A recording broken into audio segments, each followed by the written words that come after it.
पंखीडाने आ पिंजरू, जूनू जूनू जूनू जूनू लागे। बहुए समझाव्યું તોય પંખી નવ પિંજરું માગે। પંખીડાને આ પિંજરું જૂનું જૂનું લાગે। बहुए समझाव्યું તોય પંખી નવ પિંજરું માગે। पंखीडाने आ पिंजरू।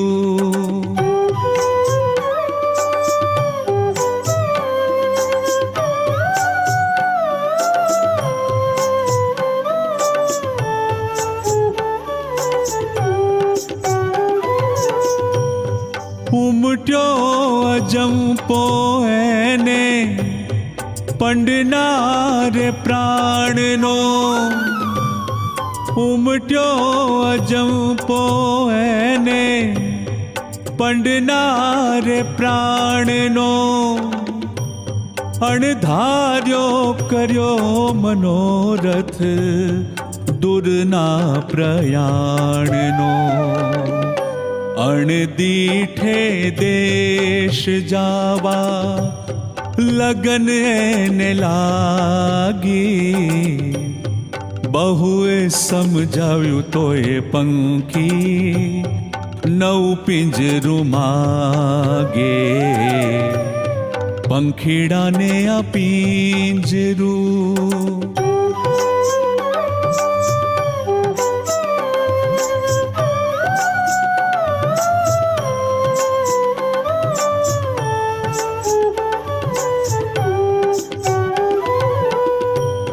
सोने मढेल बाजोठियों ने सोने मढेल झूलो। सोने मढेल बाजोठियों ने सोने मढेल झूलो। हीरे जड़ेल विजणो मोतीनो मोंघो अणमूलो। पागल ना बनिए भेरू कोई ना रंग रागे। बहुए समझाव्યું તોય પંખી નવ પિંજરું માગે। पंखीडाने आ पिंजरू जूनू जूनू जूनू जूनू लागे। बहुए समझाव्યું તોય પંખી નવ પિંજરું માગે। पंखीडाने आ पिंजरू।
today's assembly, we're going to talk about art, not just a way of practice, but a way of life.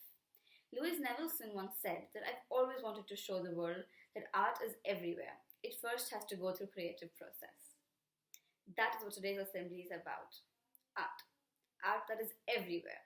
We're going to have 4 recitations that integrate poetry with subjects that we've studied all our lives. First up, with Tanmay Jhala from TGES, who will recite a biological poem on photosynthesis. It is titled Every Breath We Take. Namaste. Every breath we take, we measure by the feeling as our lungs fill up heavily with what gives us life and keeps on allowing us to live. We breathe in life and we exhale it while giving back the carbon to the flowers and the trees, and they in turn recycle it back into the air that we need. As photosynthesis, and not a lovely word that has come to be, as we often like to think of plants breathing in carbon dioxide and breathing out oxygen. In this process, I see it as living in a world of give and take, and living in a world of acceptance and fate. And I have been asked, what do you expect from this life? All I want is to be free, to breathe in the air that we need, and to have room to live the life I am destined to be.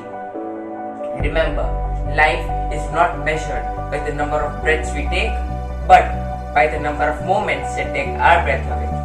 So, take the deepest of breaths and embrace life as you were meant to live it.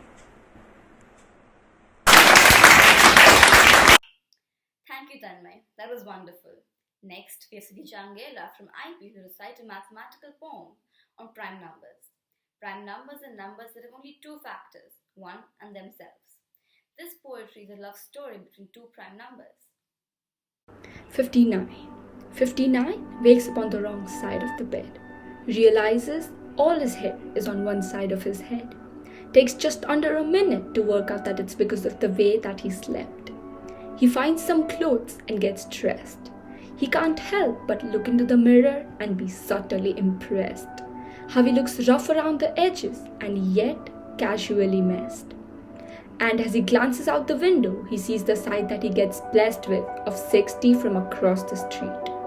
Now 60 was beautiful, with perfectly trimmed cuticles, dressed in something suitable, never rude or crude at all, unimprovable, right on time as usual, more on cue than a snooker ball but liked to play it super cool.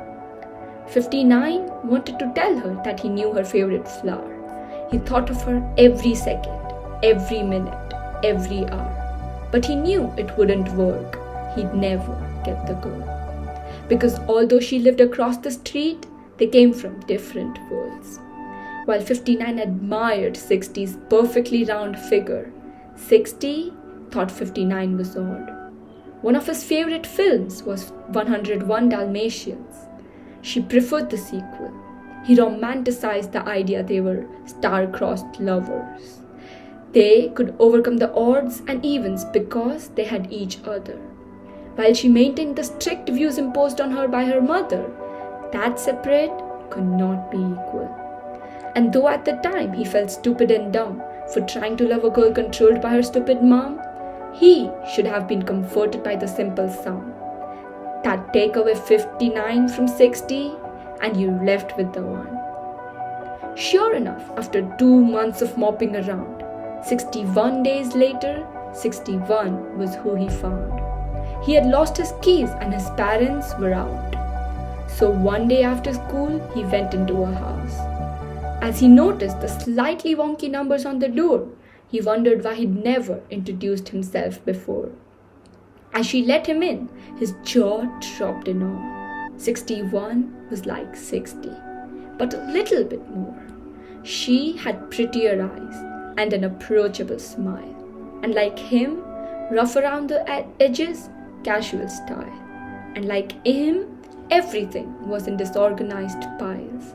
And like him, her mom didn't mind if friends stayed a while, because she was like him and he liked her.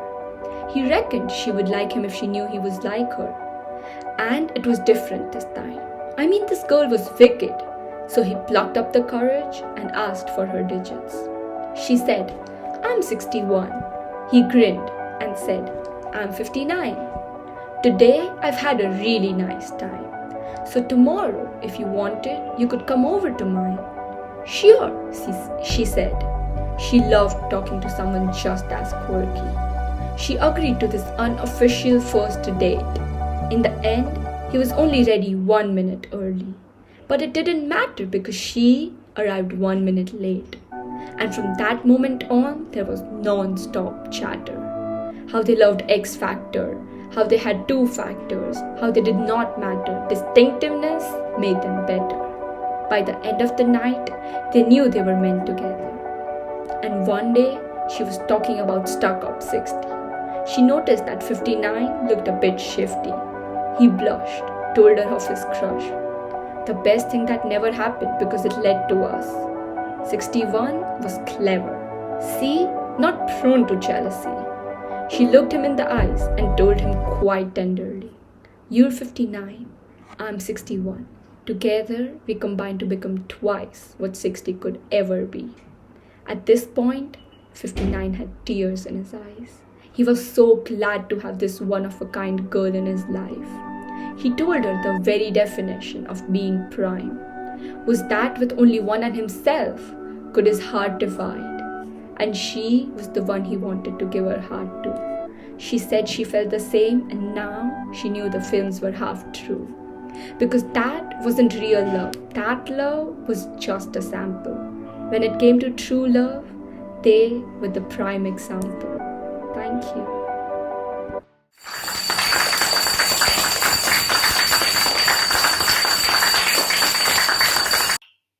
Thank you, Siddhi. That was amazing. Next, your Sarangi Kotadia from TGES will recite a poem related to psychology. The poem is titled False Alarm.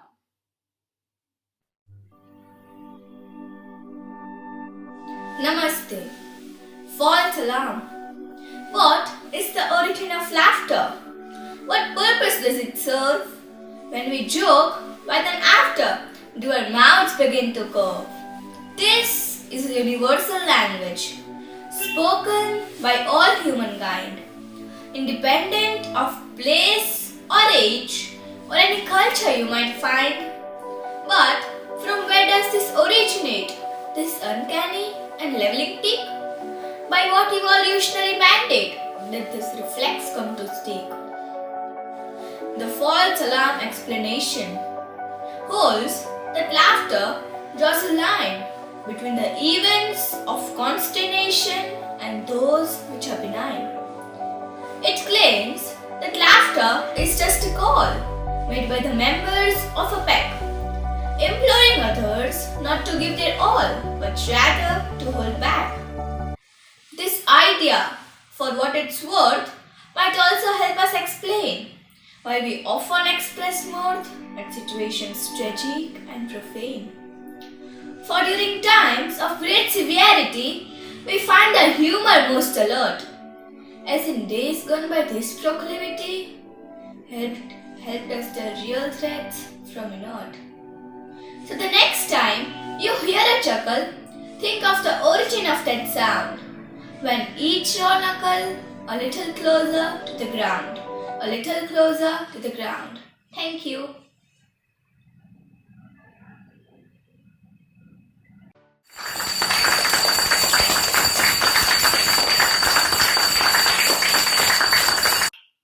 Thank you, Sarangi. That was beautiful. Now we have Siddharth and Shubham from IB reciting a poem on physics. The poem is titled Pendulum Swings. The poem is a form of literary work that is in the form of a letter or a series of letters. The poem is related to Mother Earth and nature and the conservation of it. Pendulum swings. Pendulum swings mark the passing of lost time. It also marks the passing of many life forms on earth. With each swing of pendulum, another chance is gone. A chance to save all the flora and fauna we so love. Also, a chance to help Mother Earth and nature to heal. As the time passes, another animal species become extinct, or it's endangered because their habitat is destroyed by those who seek more profit in the name of progress. Birds, trees, and the plant life lose their homes to human needs, which may in time be abandoned. for newer places. As the pendulum swings, more lives are violently taken by those born of evil who need power over the weak to prove to some deranged belief they are superior to all others in this world and all other beliefs. It is possible for all people to live in peace and harmony. Why then must there always be wars and killings for some cultures to become dominant and dictate, while others are oppressed, assimilated, or eliminated? Nature is a perfect teacher of harmony and balance. She shows how species depend on each other to live together. In ancient jungles, nature has taken back its land, as ancient temples and cities were abandoned by civilization which could not live there, that were perfect for animals, bird, and plant life, but unsuitable for human habitation. The pendulum swings and the time passes. Hate versus love, and in many parts of the world, the upswing is in the arc of hate and destruction. Let us do what we can to restore our world and bring the pendulum back to the side of love. Thank you. Thank you. Thank you, Siddharth and Shubham. That was amazing. Now, to conclude, we have a musical piece from Pink Panther by Tanmay.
Today's point to Socho is art as a form of expression. Now, a lot of us have heard this a lot of times. Art is a form of expressing ourselves, art is a form of communicating. But do we really know what it means? Have we really asked ourselves the real meaning of this phrase? With the growing importance of mental health, it is important to know the role of communication when it comes to art. Because the major cause of mental health issues due to the lack of communication and bottled up feelings. Many of us are not okay with expressing ourselves verbally, which is why we need some or the other form of art in our lives to express ourselves, to be ourselves in a world that constantly traps us into stereotypes and norms. Art is unabashed and uninhibited. It allows you to be yourself regardless of what you're doing. It has its own individual character, which is why it makes for a powerful and creative tool. Art has a unique way of communication. It seeks out little nuances and details that there is. The human brain feels what the creator has once felt. That is the beauty of art, to translate, to acknowledge, to communicate the feelings that were once in the hands of the creator are now with the audience. It is a form of communication that relies entirely on one's individuality. Today, let's ask ourselves, what is art in our lives? How are we expressing art through ourselves? Is our art really individual? Is our art really expressive? And last but not the least, do we really know what expression through art means?